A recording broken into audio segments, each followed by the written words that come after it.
Welcome back. More news at this hour. The pay gap between male and female professional athletes in South Africa is so wide that it seems they're playing vastly different sports. This was highlighted recently when Banyana Banyana and Safa clashed regarding World Cup bonuses. Now, let's take this discussion further, perhaps the impact that this is likely to have on the performance. For this, we are joined via Zoom by Dr. Keitumetse, Mashego, clinical and sports psychologist. A very good afternoon to you, Dr. Keitumetse. Thank you for your time with us here on the SABC. Afternoon to your listeners. Thank you for having me. Right, so it's on the back of the row in terms of the pay gap that we witnessed ahead of Banyana Banyana leaving for the FIFA World Cup. What could such dynamics do, and how could it impact Banyana Banyana's performance as we edge closer to the beginning of the World Cup? You know, the mind is such an important part of an athlete's life, especially when they're competing. So you can just imagine if your mind was so stressed because of issues outside of yourselves like payment, it can be quite strenuous. So they need to consciously overcome, you know, the reality that they faced just before and develop, coping strategies in order to perform in spite of the situation they were dealing with just before. And I mean, it's still playing out, you know, the narrative. So it's very sad that they found themselves in this state just before such a big competition. One has to assess the systemic issues from where this all stems. But perhaps before we get there, I want to turn our attention to the netball tournament. It's also coming up. And we also are looking at the lack of support that women's sport receive in relation to their male counterparts. Yeah. And I wonder at this point if you could talk to us about what this does to the team and really what could be done to address the issue at hand. You know, it's such a sad state that in 2023, we're still struggling to appreciate women in sports and the competitive nature of the sport, but also the fact that it can give them a life and it's their passion, it's their gift. You know, just to give an example, the other day I was buying a t-shirt for a soccer ladies team, and the person actually thought I'm buying for the gentlemen's team. And he asked me, why are you going to watch the ladies? And this is a young man working in a shop. And I mean, I sat there and I'm like, you know, we still have a lot of work to do as society.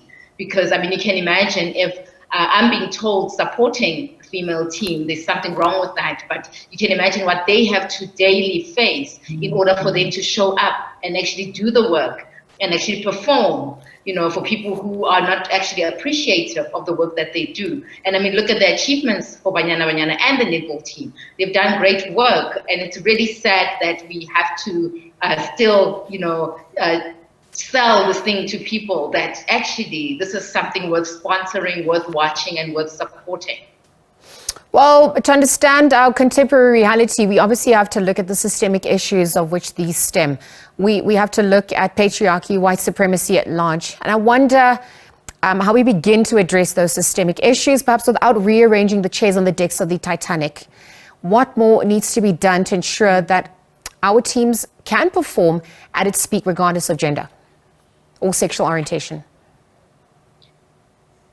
I think we need to start having the conversation that sports, no matter the gender, is important, and it's actually an important part of society, but also for these athletes who are actually taking this as a career, so that the young and upcoming female or other genders that want to take up sports can actually see it as a viable career. Because we've got a lot of gifted people, a lot of talented people, but if they're facing this difficulty to just, you know, be appreciated by people, it's quite sad. It's almost like daily there's a mountain to climb, and it's never mind the daily stresses that they face. I mean, there's been a lot of mental health issues that have been brought up by a lot of athletes. So, you know, to remember that we're dealing with human beings here who are trying to make a living, and they're doing it based on their gift, and it should be equal for all genders.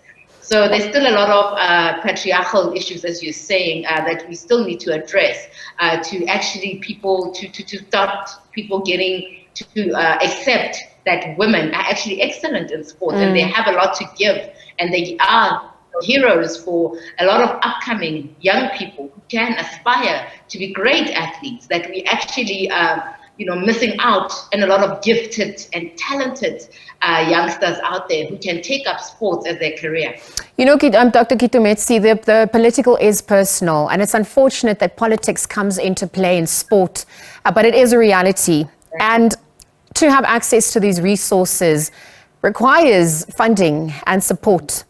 And I wonder what the role of sponsorship is along the value chain to ensure that we're not just talking, regurgitating the same old rhetoric, but perhaps also actioning and putting, backing up with action. I think sponsors, of course, at the end of the day, they're looking at, the return on investment. But I think there is really a high return on investment in women's sports, that they perform, they do great things out there. But of course, we need to also adjust the expectations just in terms of what it is a woman is expected to do in the sport.